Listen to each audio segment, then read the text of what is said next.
Wah, emang iya. Revolusi Prancis adalah suatu penanda dan bukti nyata bahwa raja bukanlah pemimpin yang absolut. Setelah kalah dalam The Seven Years' War dan kehilangan teritori selama koloni mereka di Amerika, Prancis menunggu kesempatan untuk balas dendam kepada Inggris. Beberapa tahun kemudian pecahlah Revolusi Amerika disertai dengan perang 13 koloni Inggris di Amerika melawan kerajaan Inggris. Walaupun Prancis ada di pihak pemenang karena membantu 13 koloni Inggris, tetapi perang tersebut membuat perekonomian Prancis hancur. Prancis terlilit hutang dan menyatakan bangkrut. Hal ini menimbulkan kelaparan dan penderitaan bagi rakyat Prancis. Sama seperti Revolusi Amerika, revolusi di Prancis juga dimulai dengan pemerasan berupa peraturan pembayaran pajak yang tidak masuk akal untuk menutupi kerugian akibat perang. Saat itu pemerintahan feodal Prancis membagi masyarakat dalam 3 kelas, yaitu raja dan bangsawan golongan pertama, tuan tanah dan pemuka agama golongan kedua, serta rakyat biasa termasuk ke dalam golongan ketiga.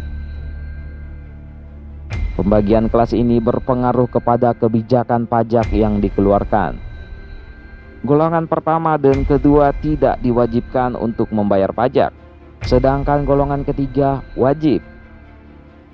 Selain membayar pajak kepada negara, warga golongan ketiga ini juga terkadang harus membayarkan pajak kepada tuan tanah. Hal ini menimbulkan kesenjangan sosial dan ketidakpuasan rakyat yang mayoritasnya adalah golongan ketiga. Ketidaksepakatan memuncak kala rakyat meminta supaya golongan pertama dan golongan kedua harus ikut membayar pajak. Sayangnya, raja tidak menyetujuinya.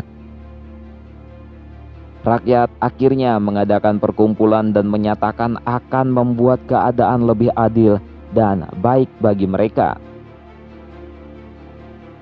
Sampai pada Juli 1789 kekacauan merebak. Paris berubah menjadi lautan teror. Penjarahan, kerusuhan, dan pembakaran terjadi di penjuru kota. Tentara kerajaan diturunkan untuk menenangkan massa, tetapi terjadi penembakan yang melukai beberapa orang. Rakyat yang semakin marah pun mendatangi penjara Bastille pada 14 Juli 1789.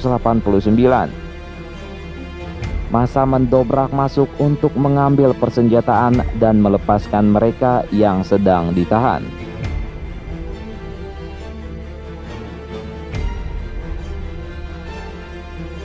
Pembobolan penjara ini seolah adalah simbol runtuhnya kekuasaan raja dan pengambilan kekuasaan oleh rakyat.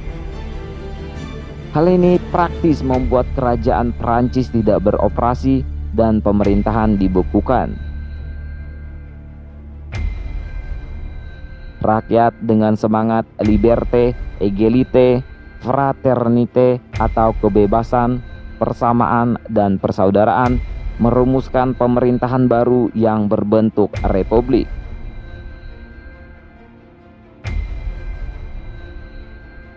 Terinspirasi dari The Declaration of Independence milik Amerika, Prancis mengeluarkan Declaration of the Rights of Man and of the Citizen.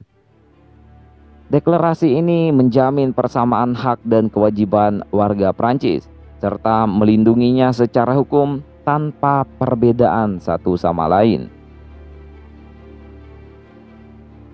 Sayangnya pembentukan republik ini harus dibayar mahal oleh warga Prancis. Siapa saja yang menolak revolusi dan mendukung kerajaan akan dihukum pancung dengan sebuah alat yang disebut dengan guillotine. Pada periode 1789 hingga 1799, sekitar 40.000 rakyat Prancis harus berakhir hidupnya di guillotine, termasuk Raja Louis XVI dan Ratu Marie Antoinette yang dianggap berkhianat karena akan melarikan diri. Revolusi Prancis memiliki dampak yang lebih besar dan hebat daripada Revolusi Amerika. Bahkan revolusi ini menyebabkan revolusi di negara lain, seperti misalnya revolusi Rusia, revolusi budak di daerah Karibia, dan masih banyak lagi. Revolusi Prancis adalah suatu penanda dan bukti nyata bahwa raja bukanlah pemimpin yang absolut. Kemanusiaan dan persamaan adalah hak semua orang. Penindasan adalah sesuatu yang salah. Akibat lain yang ditimbulkan adalah berkurang dan menurunnya jumlah feodalisme di dunia. Hal ini terjadi karena feodalisme adalah suatu yang kurang disukai rakyat kecil karena ketidakadilannya.